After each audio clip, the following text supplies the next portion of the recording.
Your monthly subscription box from Postflybox.com includes all the materials needed to tie a dozen flies, along with some extra goodies.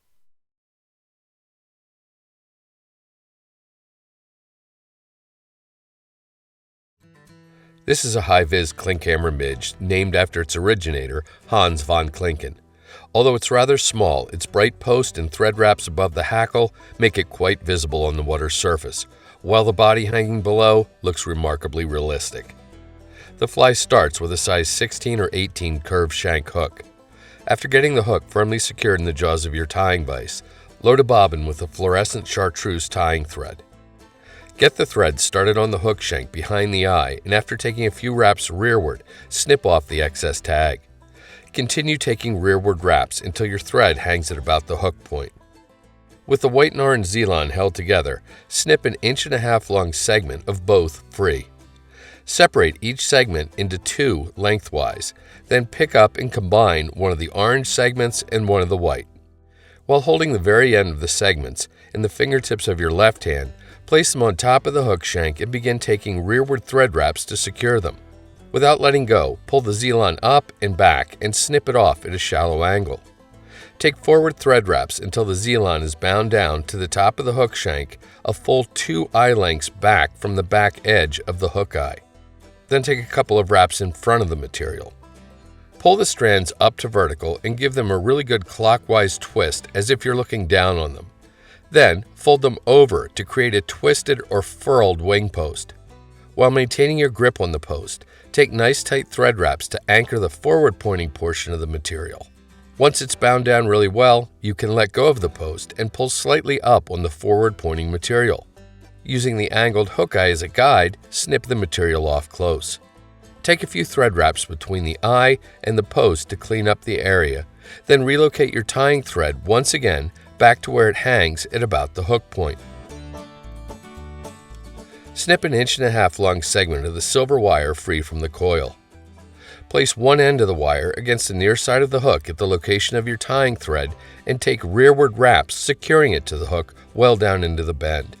Then take nice smooth thread wraps forward up to the post. Get hold of the wire and begin making open spiral wraps up the body of the fly to the post. 5 or 6 turns usually looks good. Anchor the wire with tight wraps of tying thread, then helicopter to break it off close. Pluck just a small amount of the peacock dubbing free from the packet and twist it onto your tying thread to form a slender, inch-long noodle. Start taking wraps with the noodle to build up a fuzzy little thorax on the fly, then take a full wrap around the post, ending with your tying thread in front of the post on the near side of the fly. If there are any wayward dubbing fibers, now's a good time to snip them off nice and close to clean up the look of the fly. Get hold of a single grizzly hackle feather, sized appropriately for the hook. Strip all the fibers from both sides of the lower 1/2 inch of the stem, then strip a few more from just the top edge. You can then trim the stem off, leaving about 1/8 inch of bare stem. With the dull or back side of the feather facing you, lay the bare stem against the post and begin taking thread wraps to secure it. These wraps will twist the feather slightly into the correct position.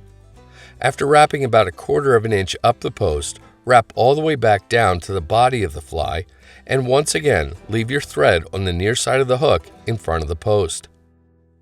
Reorient the fly in your tying vise so the wing post is almost in a horizontal orientation, like so. Get hold of the hackle feather and begin making touching wraps up the post but behind your tying thread. After 3 or 4 turns, anchor the feather to the post above the hackle wraps. Once it's well secured, use the very tips of your tying scissors to snip the excess off close.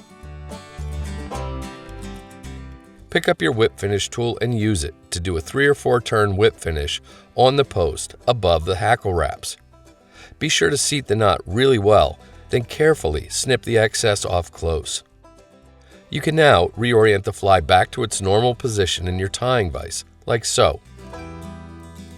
Snip the Z-line off so it flares into a post about a hook gap in height. Get hold of some fairly liquid head cement and apply a small drop to the thread wraps above the hackle.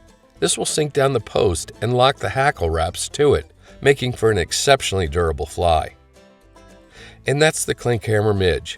As small as it is, the post and the bright green thread wraps at its base make it extremely visible to the angler, as the rest of the fly hangs below the water surface.